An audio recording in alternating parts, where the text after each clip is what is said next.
শ্রীরামকৃষ্ণের 189তম জন্মতিথি উৎসবের পরে রবিবার সাধারণ উৎসব। অসংখ্য দোকান বসেছে, মেলা বসেছে। সমস্ত ব্রহ্মচারী সাধু সন্ন্যাসিনীরা এই মেলায় ঘুরে বেড়াচ্ছেন, আর অসংখ্য ভক্ত দূর দূরান্ত থেকে এসেছেন। এদিকে প্রসাদ পাবার ব্যবস্থা চলে রয়েছে। 11টা থেকে 2টো অবধি প্রসাদ পাবে ভক্তরা। বাচ্চাদের খেলার আয়োজন রয়েছে। মন্দির আজ সারাদিন খোলা, সারাদিন ভক্তরা শ্রীরামকৃষ্ণকে দর্শন করতে পারবেন। দু জায়গায় গান চলছে, ভজন চলছে, একটি মঠ অফিসের কাছে আর একটি মূল মন্দিরের পাশে। সব মন্দিরেই ভক্তদের খুবই ভিড়, সকলেই দেখছেন। শ্রীরামকৃষ্ণের জন্ম মহোৎসব 17 মার্চ 2024। আজ আমরা ঠাকুরের এই জন্ম মহোৎসব বেলুর মঠের মূল মন্দির গেট দিয়ে ঢুকে দর্শন করব। নরেন্দ্রপুর রামকৃষ্ণ মিশন, সরিষা রামকৃষ্ণ মিশন এবং অন্যান্য আরও অনেক সংস্থার পক্ষ থেকে বিভিন্ন স্টল দেওয়া হয়েছে এই মেলাতে। শ্রীরামকৃষ্ণ চিত্র প্রদর্শনী।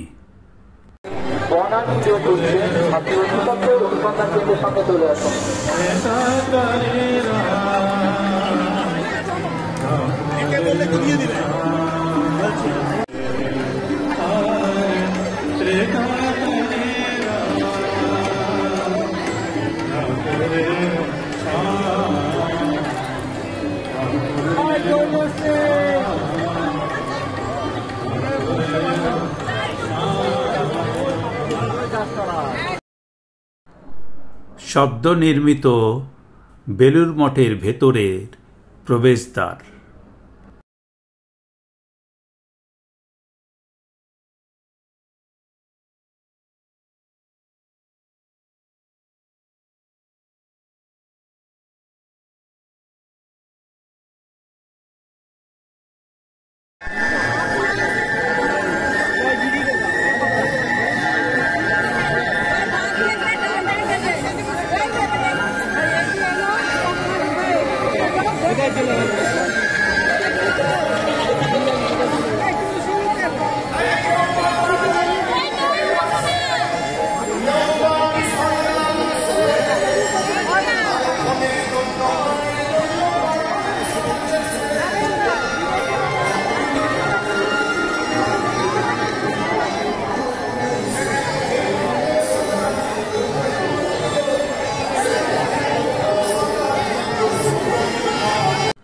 ঠাকুরের আজকের সাজ।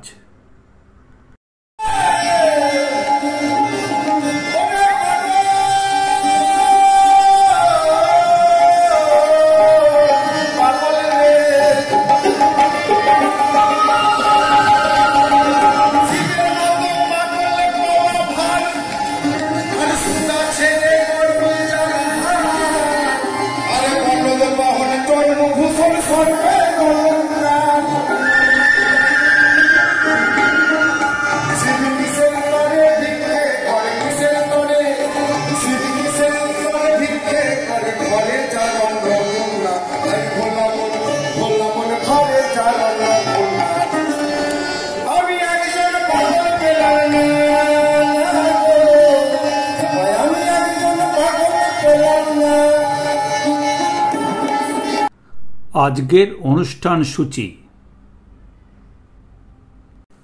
ঠাকুরের ব্যবহৃত দ্রব্যাদি: পাথরের থালা ও গ্লাস, সবুজ কোট ও টুপি, টাওয়েল ও বেটুয়া, হুকো হস্তলিপি, পাঞ্জাবি আসন, মোলেস্কিনের চাদর, কমণ্ডলু।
স্বামীজির আবাস কক্ষ।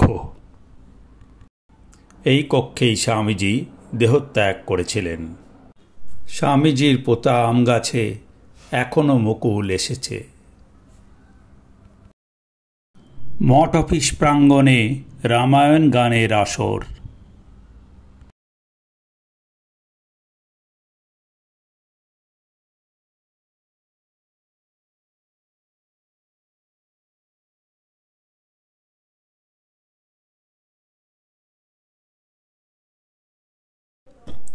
রামকৃষ্ণ মঠ মিশনের প্রথম প্রেসিডেন্ট স্বামী ব্রহ্মানন্দ বা রাখাল এবং রাখাল সখা গোপাল।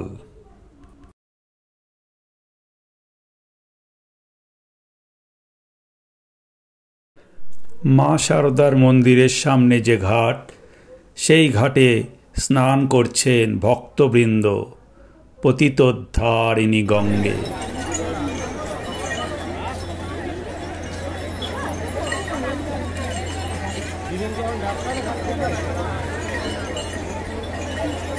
দাসনগর থেকে এসেছেন শ্রীজিৎ বাগ।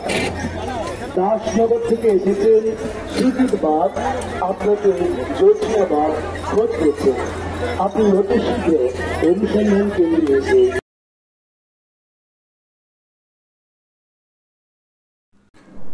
বিবেকানন্দ সমাধি মন্দিরে ধ্যানের গভীরে।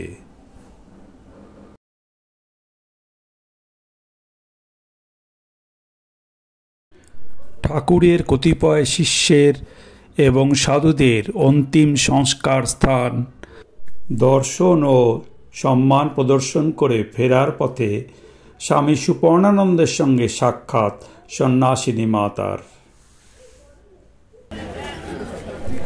ভক্তদের জন্য চা, শরবত, বিস্কুট, লজেন্সের ব্যবস্থা করেছেন স্বেচ্ছাসেবী সংস্থা।